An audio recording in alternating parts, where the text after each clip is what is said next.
നമ്മളിന്ന് ഡിസ്കസ് ചെയ്യുന്നത് calculations involving unit cell dimensions.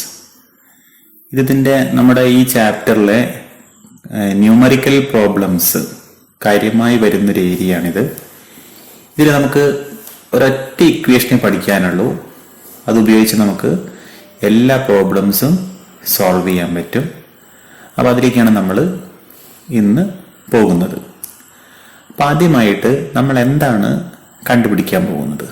നമ്മളിതിൽ കണ്ടുപിടിക്കാൻ പോകുന്നത് ഒരു യൂണിറ്റ് സെല്ലിൻ്റെ ഡെൻസിറ്റിയാണ്. യൂണിറ്റ് സെല്ലിൻ്റെ ഡെൻസിറ്റിയാണ് നമ്മൾ കണ്ടുപിടിക്കാൻ പോകുന്നത്.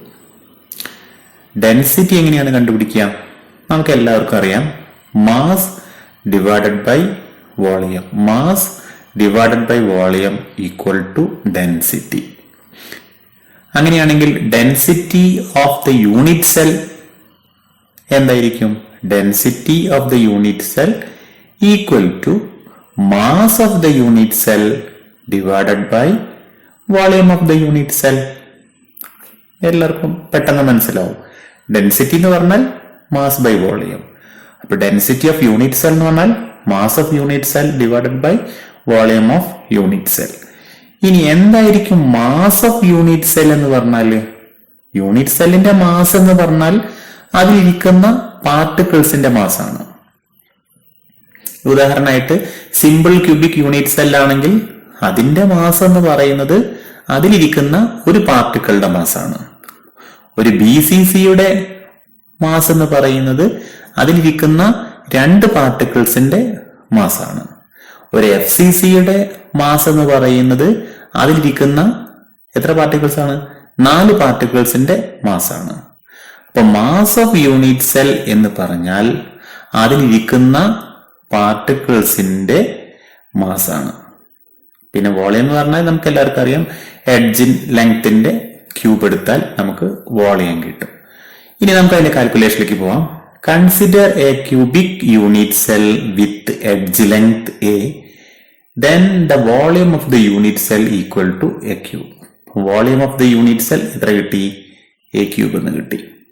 മനസ്സിലായോ? നമ്മൾ ആദ്യം കണ്ടുപിടിക്കുന്നത് എന്താണ്? Volume of the unit cell. Volume of the unit cell എന്താണ്? A cube. അത് എങ്ങനെ കിട്ടി? ആ യൂണിറ്റ് സെല്ലിന്റെ എഡ്ജ് ലെങ്ത് എത്രയാണ്? A ആണ്. ഇനി നമുക്ക് മാസിലേക്ക് പോവാം. Let m be the atomic mass of element in the unit cell. ആ യൂണിറ്റ് സെല്ലിൽ ഇരിക്കുന്ന എലമെന്റിന്റെ അറ്റോമിക് മാസ് m ആണെന്ന് നമ്മൾ കരുതുക. m എന്ന് പറഞ്ഞാൽ എന്താ? Mass of Avogadro number of atoms. അതിനെയാണ് നമ്മൾ അറ്റോമിക് മാസ് എന്ന് പറയുന്നത്. ഒരു എലമെന്റിന്റെ അറ്റോമിക് മാസ് എന്ന് പറഞ്ഞാൽ എന്താണ്? അതിന്റെ അവോഗാഡ്രോ നമ്പർ ആറ്റത്തിന്റെ മാസാണത്. അങ്ങനെയാണെങ്കിൽ മാസ് ഓഫ് ആൻ ആറ്റം എന്ന് പറഞ്ഞാൽ എന്തായിരിക്കും? Atomic mass or molar mass divided by Avogadro number. Atomic mass എന്നുള്ള പദമാണ് വന്നത്. മോളാർ മാസ് നമ്മൾ മോളിക്യൂൾസിലേക്കൊക്കെ പോകുമ്പോഴാണ് നമ്മൾ ഉപയോഗിക്കുക. ഇനി കുഴപ്പമൊന്നുമില്ല, മോളാർ മാസ് എന്ന് പറഞ്ഞാലും കുഴപ്പമൊന്നുമില്ല. Atomic mass divided by Avogadro number. ഇതാണ് ഒരു ആറ്റത്തിന്റെ മാസ്. m എന്ന് പറഞ്ഞാൽ എന്താണ്? ഒന്നുകൂടെ പറയാം. m എന്ന് പറഞ്ഞാൽ എന്താണ്? അവോഗാഡ്രോ നമ്പർ ആറ്റത്തിന്റെ മാസിനെയാണ് നമ്മൾ m എന്ന് പറയുന്നത്. അറ്റോമിക് മാസ് എന്നോ മോളാർ മാസ് എന്നോ ഒക്കെ നമുക്ക് അതിനെ പറയാം. അതാണ് m. അപ്പൊ ഒരു ആറ്റത്തിന്റെ മാസ് എങ്ങനെ കിട്ടും? അവോഗാഡ്രോ നമ്പർ ആറ്റത്തിന്റെ mass divided by Avogadro number. അതാണ്. ഇനി let the number of particle present in unit cell equal to set. അപ്പൊ നമുക്ക് ഓരോ യൂണിറ്റ് സെല്ലിലും എത്ര പാർട്ടിക്കിൾസ് ഉണ്ടോ അതിനെ നമുക്ക് സെറ്റ് എന്നുള്ള ലെറ്റർ കൊണ്ട് സൂചിപ്പിക്കാം. അപ്പൊ നമ്മുടെ സിമ്പിൾ ക്യൂബിക് യൂണിറ്റ് സെൽ ആണെങ്കിൽ സെറ്റ് ഈക്വൽ ടു 1, FCC ആണെങ്കിൽ സെറ്റ് ഈക്വൽ ടു 4, BCC ആണെങ്കിൽ സെറ്റ് ഈക്വൽ ടു 2. ഇങ്ങനെ കിട്ടും.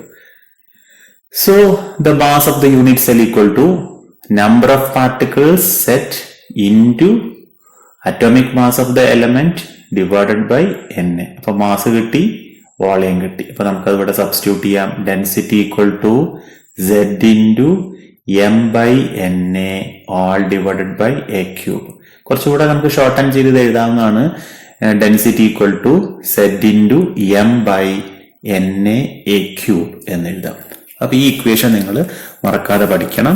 ഇത് വെച്ചിട്ടുള്ള ചില പ്രോബ്ലംസ് ആണ് ഇനി നമ്മൾ ന്യൂമറിക്കൽ പ്രോബ്ലംസ് ആണ് ഇനി നമ്മൾ ഡിസ്കസ് ചെയ്യാൻ പോകുന്നത്. അപ്പൊ ഈ ഇക്വേഷൻ എല്ലാവർക്കും മനസ്സിലായല്ലോ. Density D equal to Z into M by NaA³. നമുക്കൊരു പ്രോബ്ലം നോക്കാം. എല്ലാവരും ആ പ്രോബ്ലം ഒന്ന് വായിച്ചു നോക്കൂ.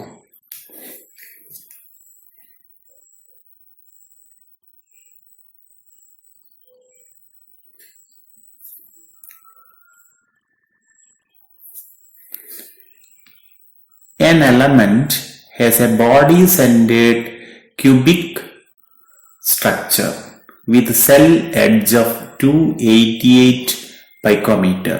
The density of the element is 7.2 gram per centimeter cube. How many atoms are present in 208 gram of the element? മലയാളത്തിൽ പറയുകയാണെങ്കിൽ നമ്മളൊരു ബോഡി സെന്റേഡ് ക്യൂബിക് സ്ട്രക്ചർ ആണ് പരിഗണിക്കുന്നത്. അതിന്റെ സെല്ലിന്റെ എഡ്ജ് ലെങ്ത് A 288 പൈക്കോമീറ്റർ ആണ്. A equal to 288 picometre. Then the density of the element is 7.2 gram per centimeter cube. ആ ഒരു സബ്സ്റ്റൻസിന്റെ ആ ഒരു എലമെന്റിന്റെ ഡെൻസിറ്റി എന്ന് പറയുന്നത് 7.2 gram per centimeter cube ആണ്. എങ്കിൽ 208 ഗ്രാം എലമെന്റിൽ എത്ര ആറ്റംസ് ഉണ്ടാകും എന്നാണ് ചോദ്യം. അതിന്റെ സൊല്യൂഷൻ നോക്കാം. അതാണ് ഇതിന്റെ സൊല്യൂഷൻ. ആ സൊല്യൂഷനിലൂടെ നിങ്ങളൊന്ന് കടന്നു പോകൂ.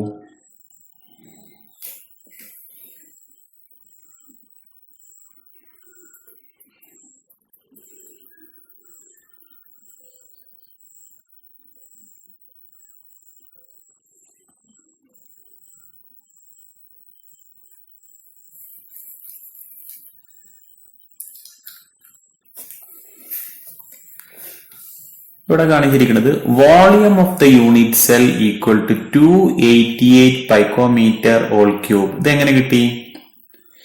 ഈ 288 ആണ് യൂണിറ്റ് സെല്ലിന്റെ edge length A. Volume of the unit cell equal to A³ എന്ന് നമ്മൾ പഠിച്ചിട്ടുണ്ട്. അപ്പൊ ഇവിടെ volume of the unit cell equal to 288 picometre whole cube. നമുക്ക് ഈ വാല്യൂ കിട്ടും. 2.39 into 10 raised to minus 23 centimeter cube. ഇനി volume of 208 gram of the element. നമുക്ക് ഈ പ്രോബ്ലത്തിൽ തന്നിട്ടുണ്ട് എത്ര ഗ്രാം എലമെന്റ് ആണുള്ളത്? 208 ഗ്രാം. 208 അതാണ് മാസ്. നമുക്ക് മാസും അറിയാം, ഡെൻസിറ്റിയും അറിയാം. മാസും ഡെൻസിറ്റിയും അറിയാമെങ്കിൽ നമുക്ക് എന്ത് ചെയ്യാൻ പറ്റും? അതിന്റെ വോളിയം കണ്ടുപിടിക്കാം. അതാണ് ഇവിടെ എഴുതിയിരിക്കുന്നത്. Volume of 208 gram of element. Mass by density. Mass ഇവിടെ തന്നിട്ടുണ്ട് 208 ഗ്രാം. ഡെൻസിറ്റി ഇവിടെ തന്നിട്ടുണ്ട് 7.2 ഗ്രാം പെർ സെന്റിമീറ്റർ ക്യൂബ്. അപ്പൊ എത്രയാണ് ഇതിന്റെ വോളിയം കിട്ടുന്നത്? 28.88 സെന്റിമീറ്റർ ക്യൂബ്. അപ്പൊ ഇവിടെ വോളിയം കിട്ടി. ഇനി ആകെ വോളിയം നമുക്കറിയാം. ഒരു യൂണിറ്റ് സെല്ലിന്റെ വോളിയം നമുക്കറിയാം. എല്ലാവരും ശ്രദ്ധിക്കണേ.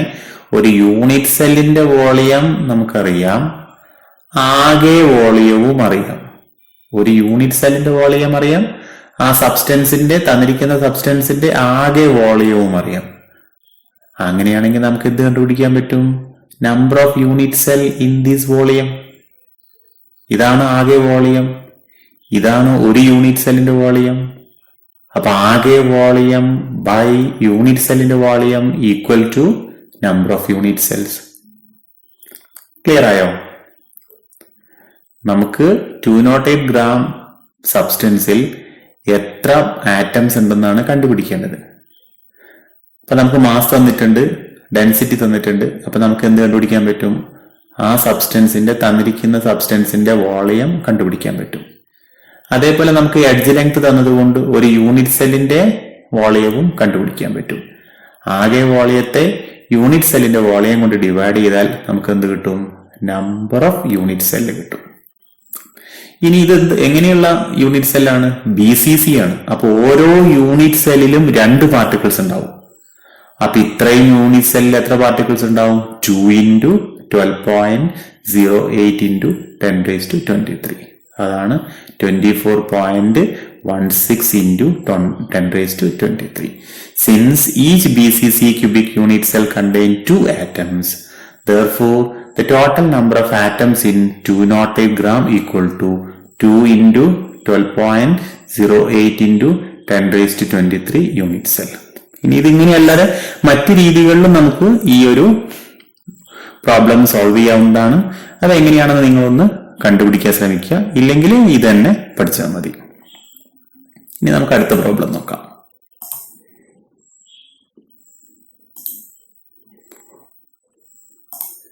ഒന്ന് വായിച്ചു നോക്കൂ.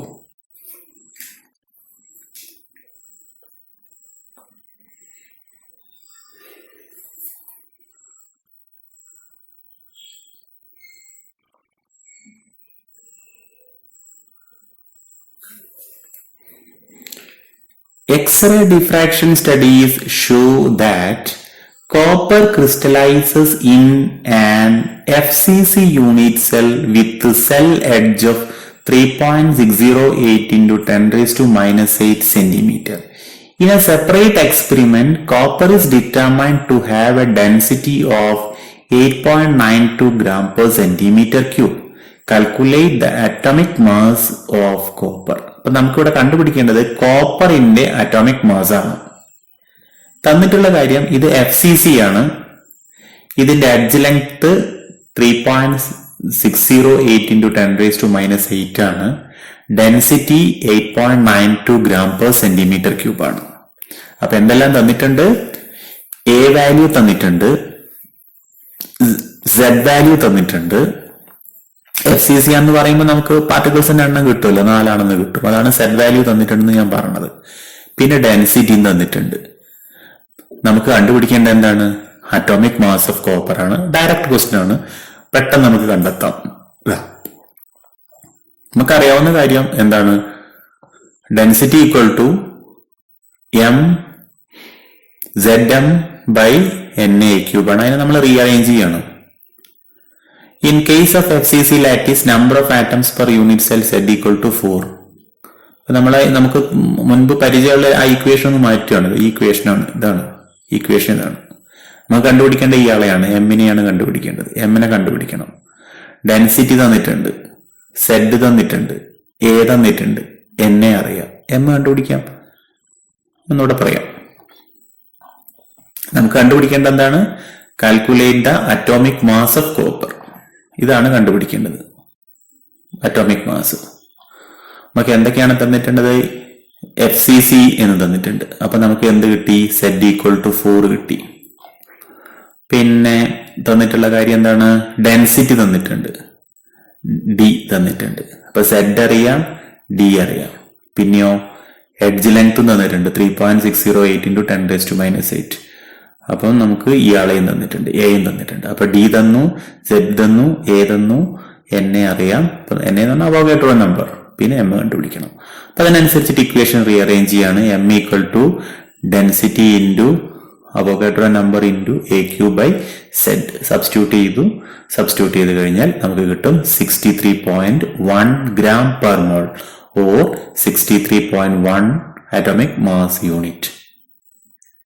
ഡയറക്റ്റ് ആയിട്ടുള്ള ക്വസ്റ്റ്യൻ ആണ്. അപ്പൊ വലിയ പ്രോബ്ലം ഇല്ല. ഇനി അടുത്തത് ഒന്ന് വായിച്ചു നോക്കൂ.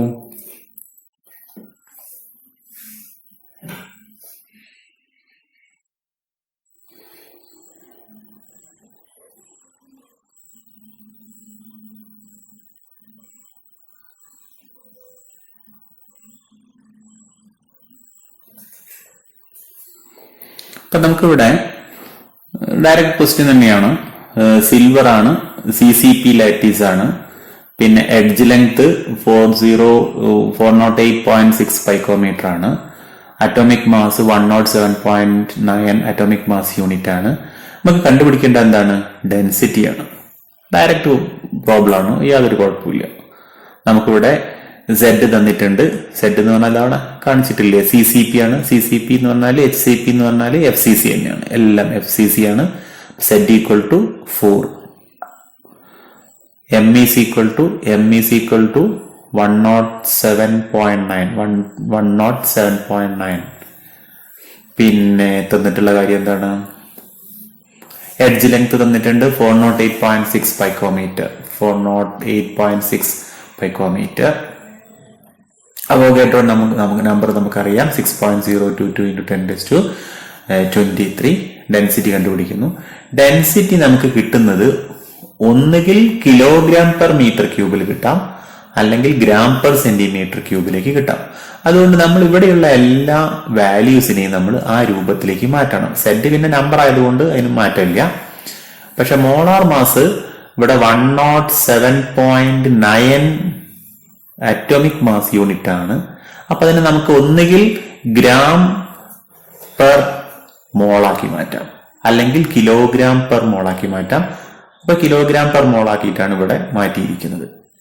ഇനി നമുക്കിവിടെ എഡ്ജ് ലെങ്ത് 408.6 പൈക്കോമീറ്റർ ആണ്. ഇതിനെ നമുക്ക് എന്തിലേക്ക് മാറ്റണം, മീറ്ററിലേക്ക് മാറ്റണം. അതാണ് 408.6 × 10⁻12 മീറ്റർ എന്നെഴുതിയത്. ഇത് പിന്നെ നമുക്ക് എല്ലാവർക്കും അറിയാം കോൺസ്റ്റന്റ് ആണ്.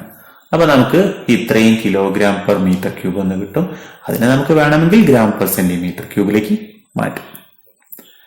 അപ്പൊ ഇത്രയുമാണ് നമുക്ക് ടെക്സ്റ്റ് ബുക്കിൽ സോൾവ് ചെയ്തിട്ടുള്ള പ്രോബ്ലംസ്. ഇനിയും കുറെ പ്രോബ്ലംസ് ഉണ്ട്, നിങ്ങൾക്ക് ടെക്സ്റ്റ് ബുക്കിൽ തന്നിട്ടുണ്ട്. അപ്പൊ ഇതൊക്കെ ഒന്ന് നിങ്ങൾ നിങ്ങളുടെ നോട്ട് പുസ്തകത്തിലേക്ക് ഈ ക്വസ്റ്റ്യൻ ഒന്ന് കോപ്പി ചെയ്തിട്ട് അത് ഓരോന്നായിട്ട് ചെയ്തു നോക്കുക. എന്നിട്ട് ഏതിലെങ്കിലും സംശയം ഉണ്ടെങ്കിൽ നിങ്ങൾ നമ്മുടെ ഡൗട്ട് ക്ലിയറിംഗ് സെഷനിൽ നിങ്ങൾ ആ കാര്യം ഉന്നയിച്ചാൽ മതി. പറ്റാവുന്നത്രയും ചെയ്തു നോക്കൂ. ബാക്കി പിന്നെ നമ്മുടെ പ്രീവിയസ് ക്വസ്റ്റ്യൻ പേപ്പർ എന്നുള്ളത് ഏതൊക്കെയാണെന്ന് നമുക്ക് നോക്കിയിട്ട് ഞാൻ നിങ്ങൾക്ക് അസൈൻ ചെയ്യാം. ഓക്കെ, ഇന്ന് നമ്മൾ ഇത്രയും എടുക്കുന്നുള്ളൂ.